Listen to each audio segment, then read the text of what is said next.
Hey, soul survivors, we're going to talk about good intentions going bad. A lot of times people just don't communicate the right way, and it is a way that we learn to communicate throughout our childhood and also the people that we're around. So just like if I said, geez Louise or holy smokes, sometimes you might pick that up and you might not even want to, but it's going to start becoming a part of your vocabulary. And that's just a example. There's other things like the LOL. Now we all do LOL or using those kind of things, which normally we wouldn't do, and we just start doing it. But there was a lady who replied to me about her daughter and the grandparents always commenting on her weight, like she's getting kind of chubby, or when she loses the weight, they're like, now she looks good. Things like that, to where they won't stop. And it's upsetting the mom. The daughter is starting to be very cautious. I don't even think conscientious is a right word. I think it's cautious of the things that she eats, and that can lead to eating disorders. And it is a result of these grandparents saying something. So sometimes you can be worried. You can be like, I don't want to be teased, or I worry about her health. She's getting kind of chubby.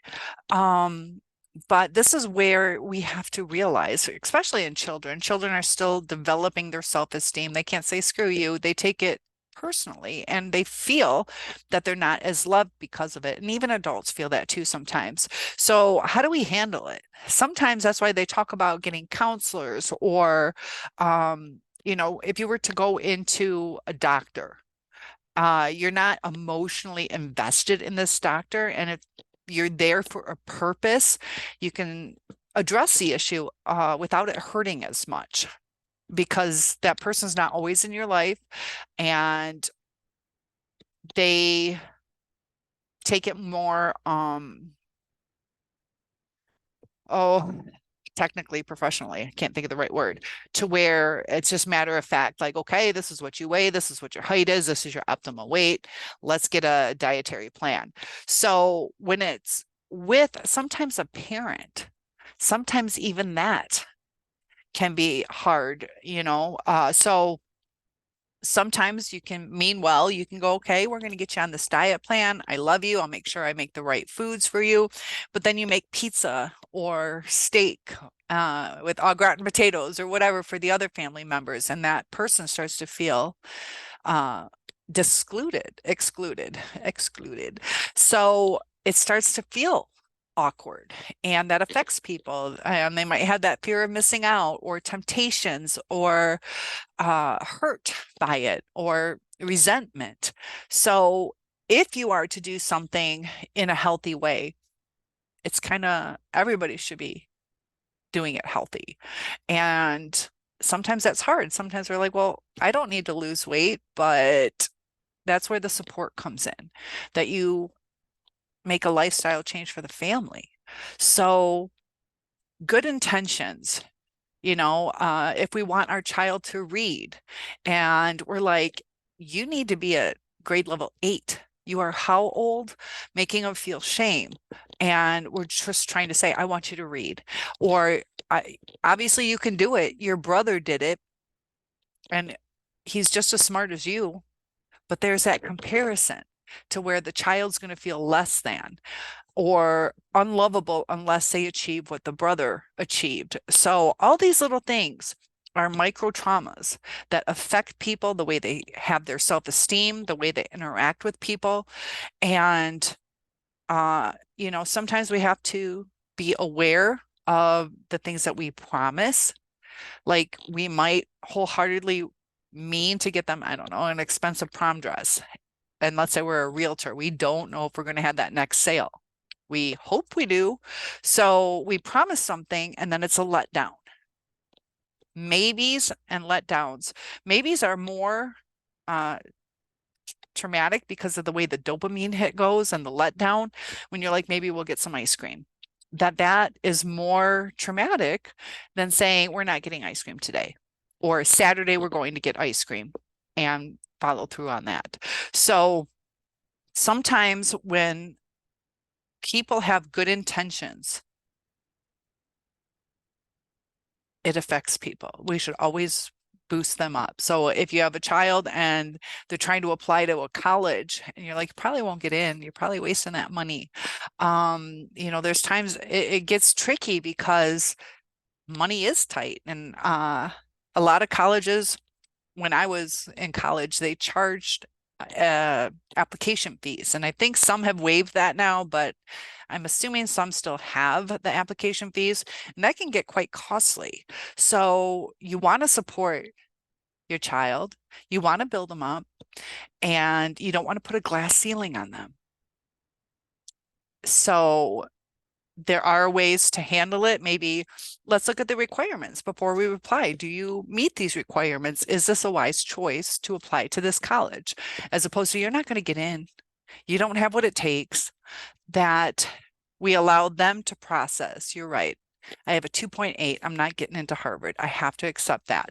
There are some times you can try with, if you have certain community service, things like that, to where you feel that it's going to happen.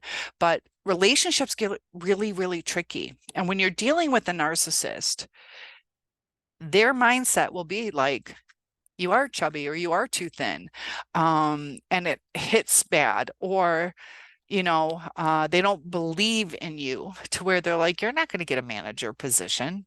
Why would they give that to you when so and so is whatever? So they take away a lot of your hopes and dreams, and their perception doesn't have to be your reality. You can strive for whatever goals you want to achieve.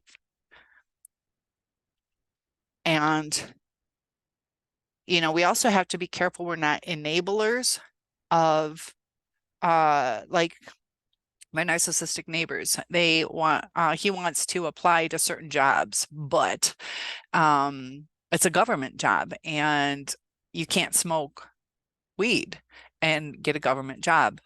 Just like I know I used to work in Detroit public schools, and I don't smoke weed, but if somebody did and they applied to Detroit public schools, even if they had a medical marijuana card, they're gonna get rejected. They do the P test right in the office. Well, you got a bathroom.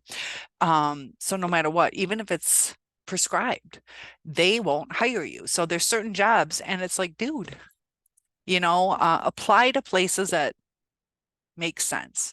So, sometimes we got to let people learn those lessons, let them waste time. So in that situation, he had asked me to help and help him fill out the forms and things like that. And it's like, there's times we can say no. And, it's hard because you don't mind helping sometimes, but if they're going to waste your time, it's just a boundary. I can't, and all you have to do is say, I can't help you apply to that job. I can help you with other jobs. So wording, it's crazy how much words hurt. They have the sticks and stones can break my bones, but words can never hurt me.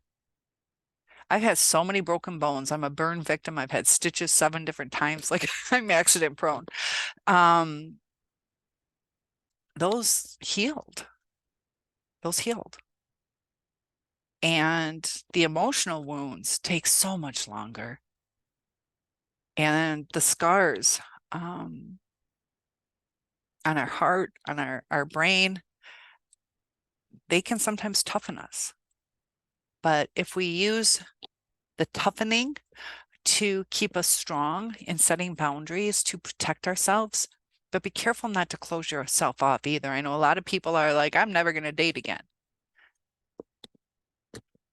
And that's up to you guys. But if that's something that you want, a partner in life, that you don't give up on yourself because 2 people hurt you.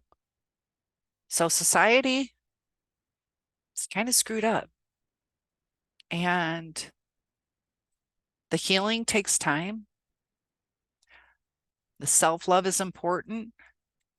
And, a lot of times, do we have to be completely healed before we move on? We don't. We can start getting back out there. Just like when I had a broken leg, if I had a cast on, I don't have to sit in my house for 6 weeks till it's healed. I might have to be cautious. I might have to take it slow. check my surroundings. So look for red flags in people. Pay attention to how they treat their family members, how the interactions are, or how they talk about things.